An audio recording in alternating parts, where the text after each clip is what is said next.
Good afternoon, students. So last class we've seen with the solid fuels. Adula manufacture of coke pathirundhom. Manufacture of coke la two different methods. First one was the old method, the beehive oven method. Adukapra the second method da namak and the byproduct method or the Otto Hoffman method. So solid fuels adoda namak completed. But in the testing of fuels la irukka. Now on the testing part ku nam innum nolaila. We are seeing only with fuels na enna avla solid la enna and the solid la enna main anadu how to manufacture adhe mari liquid li ipo nama paaka porom adukapra gaseous then idella mudinjadukku apra testing of fuels ku ponom. So now going in the liquid fuels. So the importance of liquid fuels is the fact that almost all the combustion engines will run on the liquid fuels. So ella engine kume you need the liquid fuel da. So let it be any vehicles, you are going to make use of the liquid fuel. The largest source of liquid fuel is petroleum. The CV, calorific value of petroleum, is about 40,000 kilojoules per kilogram. There are other supplements of liquid fuels such as coal tar,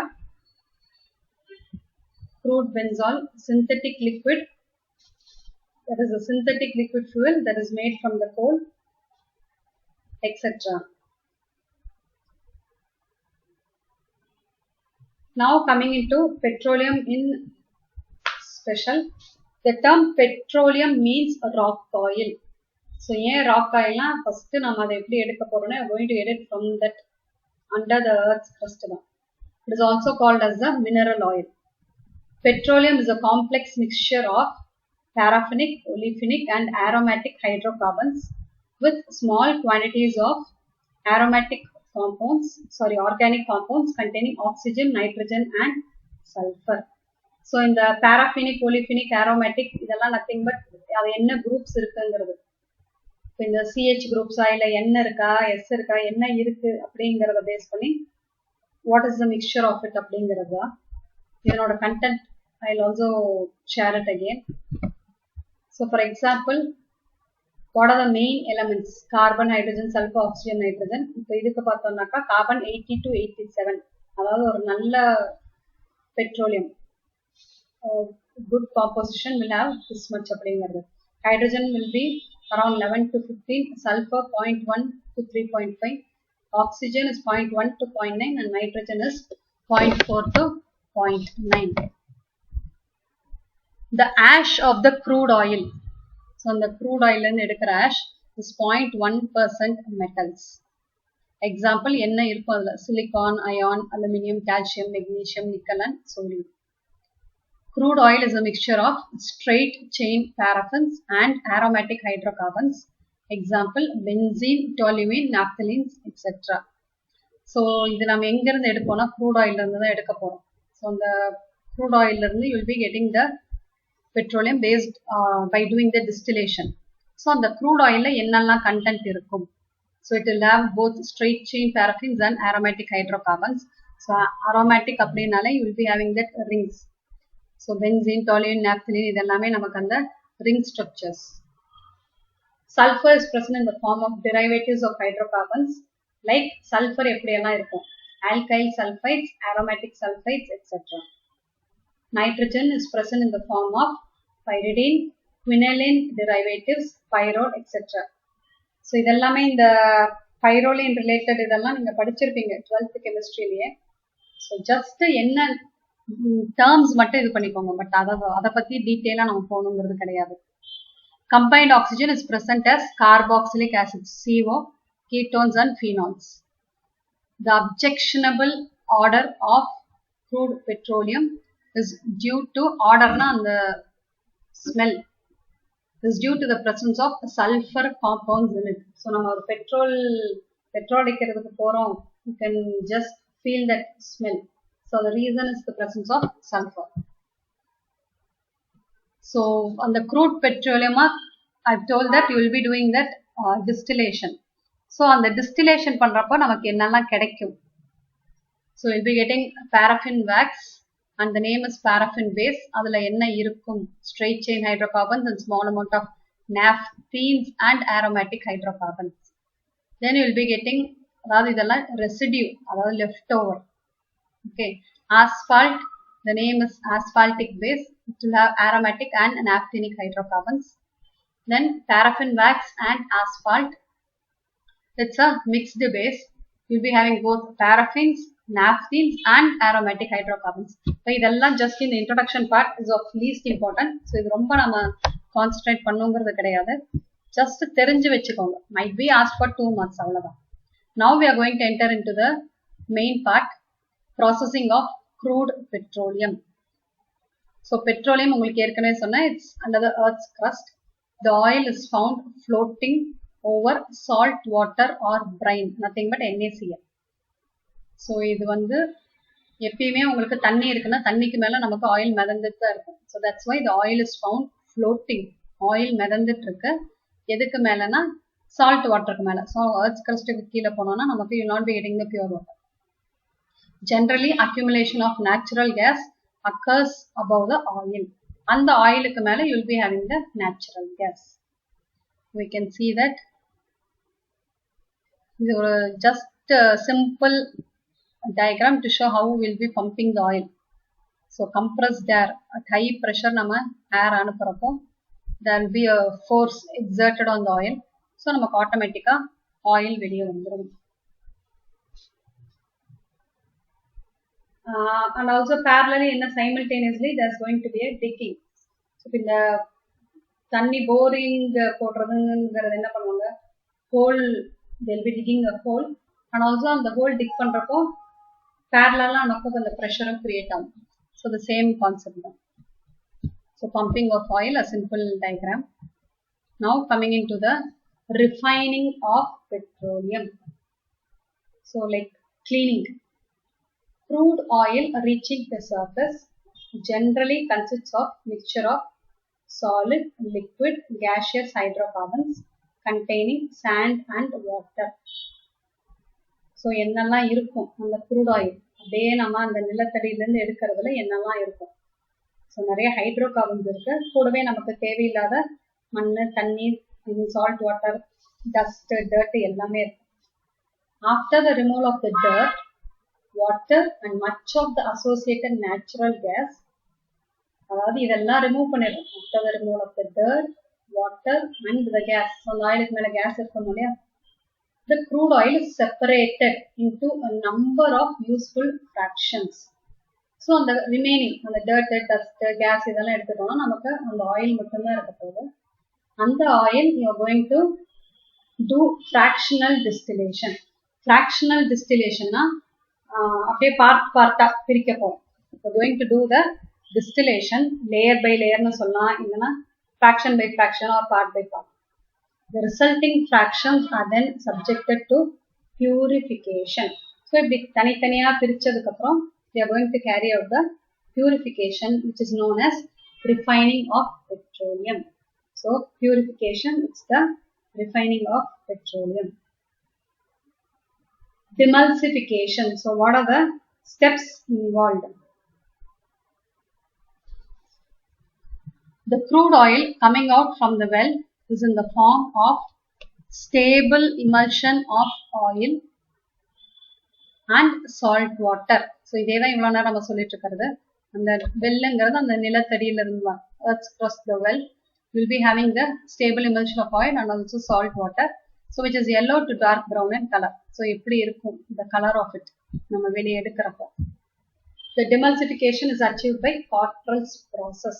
So Cottrell's process, so அதில் என்ன பண்ணுவோம்னாக்கா, in which the water is removed from the oil by electrical process.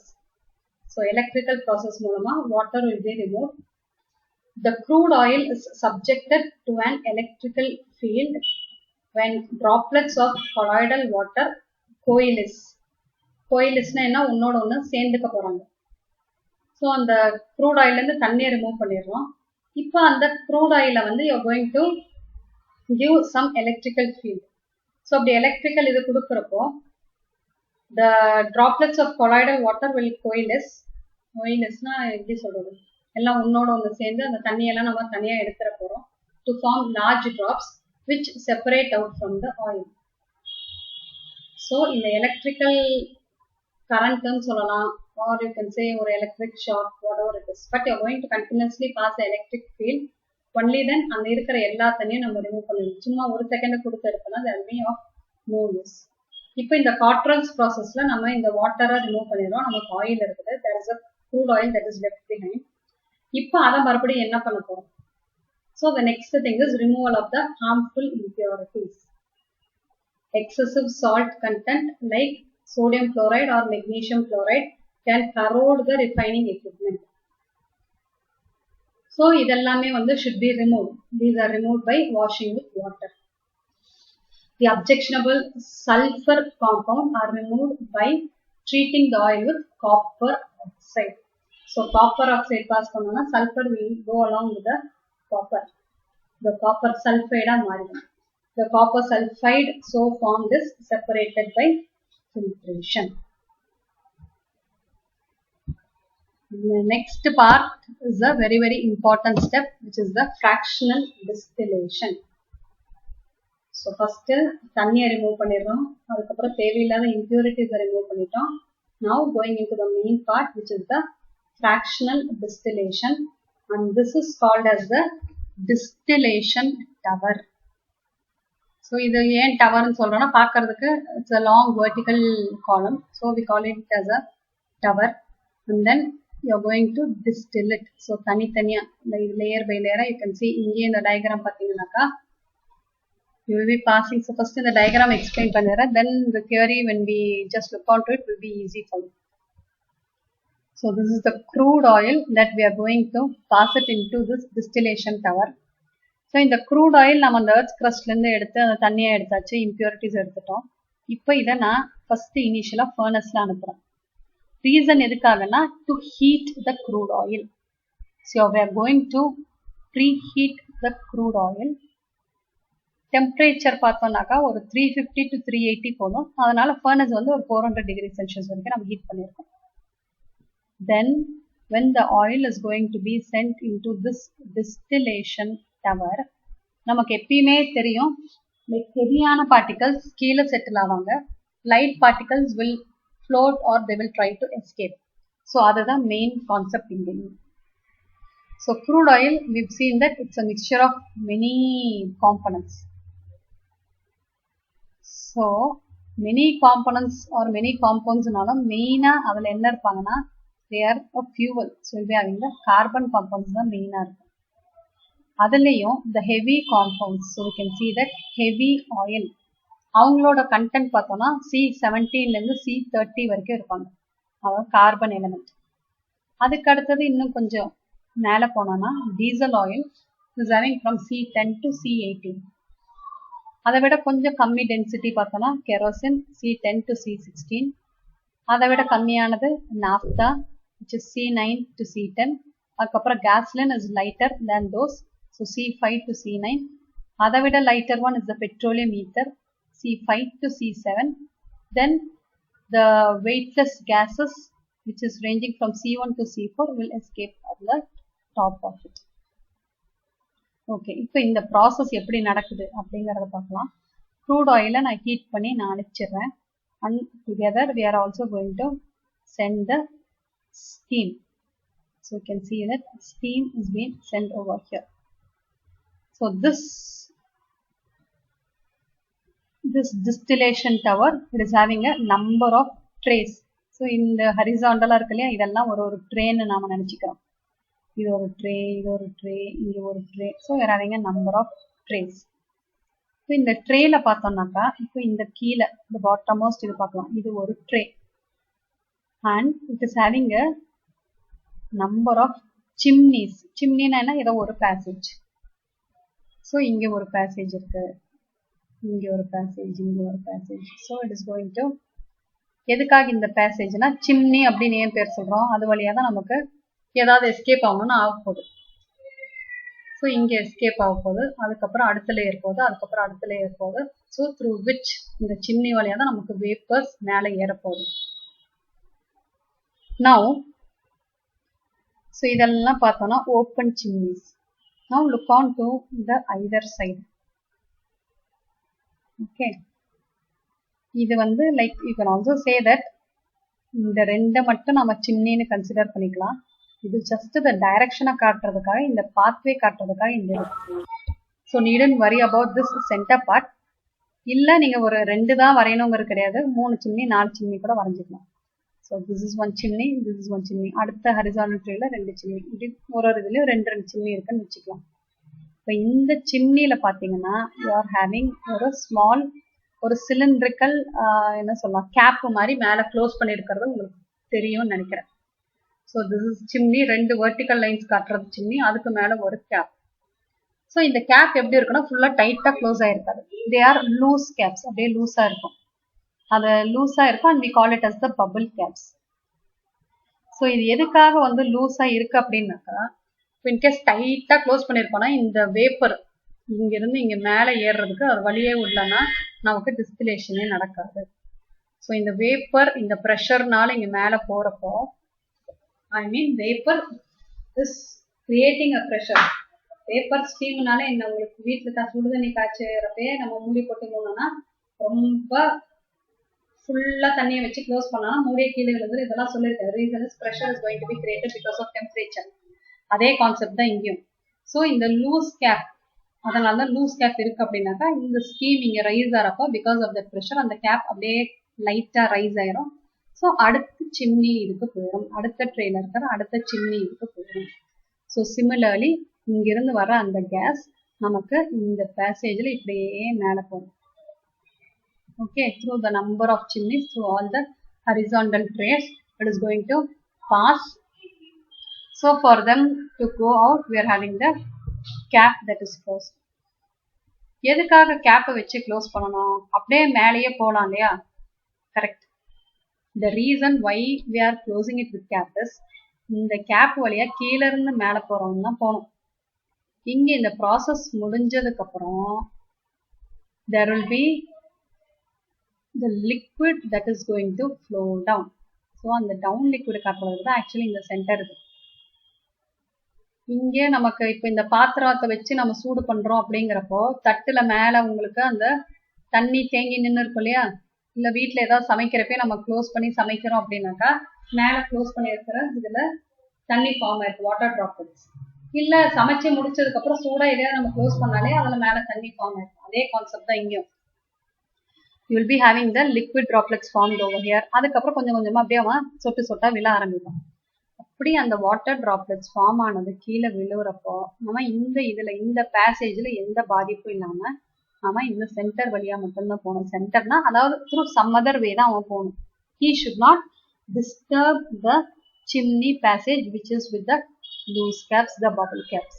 So அதுக்காக தான் இந்த cap போட்டு மூடிடுறோம். So that and the downcoming liquid will not go and disrupt my track. Now இப்போ இங்க உள்ள நுழையிறப்ப ஃபார் எக்ஸாம்பிள் 400க்கு நான் ஹீட் பண்ணியிருக்கேன், கூடவே ஸ்டீமையும் அனுப்புறேன்னா ஸோ இந்த இடத்துல டெம்பரேச்சர் அதிகமாக இருக்கும். ஏன்னா அப்போதான் உள்ள நுழைஞ்சிருக்கான் அந்த க்ரூட் ஆயில் ஹீட் பண்ணது. இங்கிருந்து இன்னும் கொஞ்சம் மேலே போகிறப்ப என்ன ஆகும், டெம்பரேச்சர் கம்மியாகும். இன்னும் கொஞ்சம் மேலே போகிறப்ப temperature decreases. So the temperature அப்படியே மேலே ஏற ஏற என்னாகும், it is going to decrease gradually. அதுக்கப்புறம் என்னாகும், நமக்கு டெம்பரேச்சர் கம்மியாகி அவன் அப்படியே மேலே போகிறப்போ அவன் he will try to condense. அந்த க்ரூட் ஆயில் மேலே போகுது இல்லையா, இந்த க்ரூட் ஆயில் கூல் ஆக ஆக நமக்கு ஃப்ராக்ஷனல் கண்டென்சேஷன் நடக்க போகுது.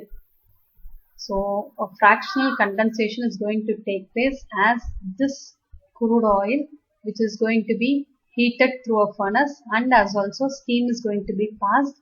The fractional condensation will take place from the tower from the lower level to the upper level. அதாவது பாட்டம்ல இருந்து டாப் வரைக்கும் நமக்கு நடக்க போகுது.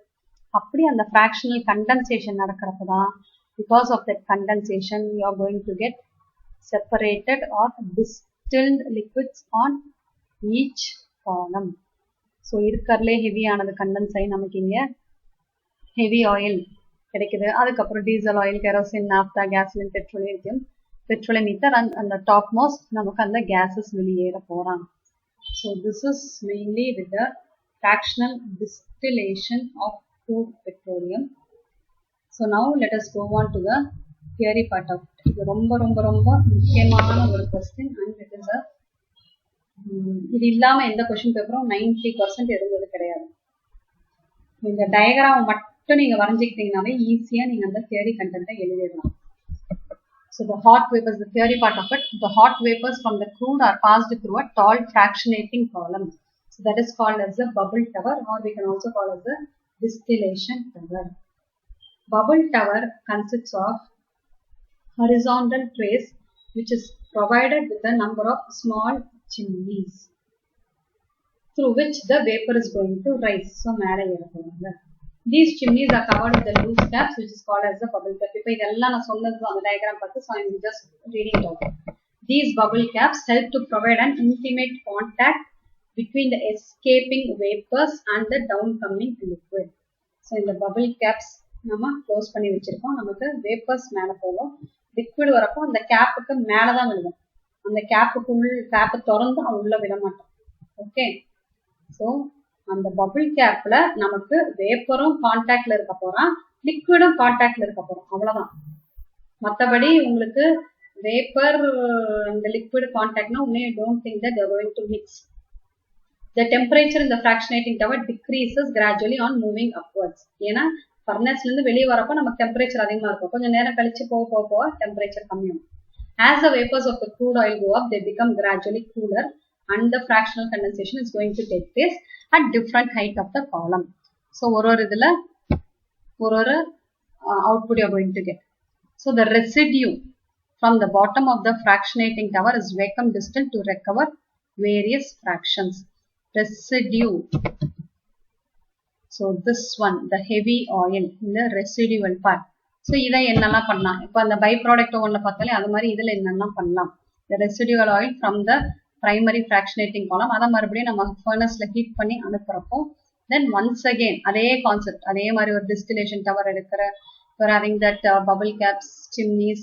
So what you will be getting, so அப்படியே இதையே ஹீட் பண்ணி நம்ம அனுப்புறப்போ paraffin wax அந்த pitch which is of high density கீழே செட்டில் ஆகும், அதை விட கொஞ்சம் கம்மியானது grease, then the petroleum jelly, lubricating oil and the vacuum gas oil. அதே தான்ப்பா இருக்கலே அதிக ஹெவி டென்சிட்டி இங்க, அதை விட ஓரளவுக்கு கம்மி டென்சிட்டி, அதை விட கம்மி டென்சிட்டி, அதை விட லைட்டர் டென்சிட்டின்னு சொல்லாம நீங்க லைட்டர் ரெசிடியூன்னு கூட சொல்லலாம்.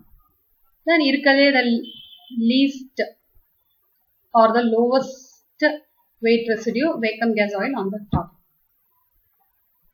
Coming to the last part, there's also another type of fractional distillation called top flashing, but இது நாம அவ்வளவா ஃபாலோ பண்ண மாட்டோம்.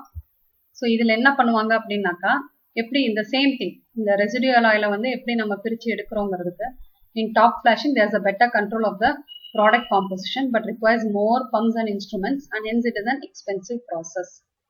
ஸோ இந்த க்ரூட் ஆயில் நம்ம இது பண்ணி அனுப்புறப்போ தனித்தனி going to separate and you're going to do it. So ஸ்கீமை பாஸ் பண்ணி how we are going to separate fuel oil, gas oil and then kerosene oil. We just maybe ask for 2 marks. Top flashing na மேல இருந்து you are going to spray water and also current will be passed. So you are going to have the cooling coils. But இது வரைக்கும் கேட்டதே கிடையாது, ஆனாலும் 2 marksக்கு படிச்சுக்கோங்க. Then the next concept will be cracking. This is entirely a different concept. Crackனா என்ன, பெருசு சின்னதாக ஆக்க போறோம் அவ்வளவுதான்.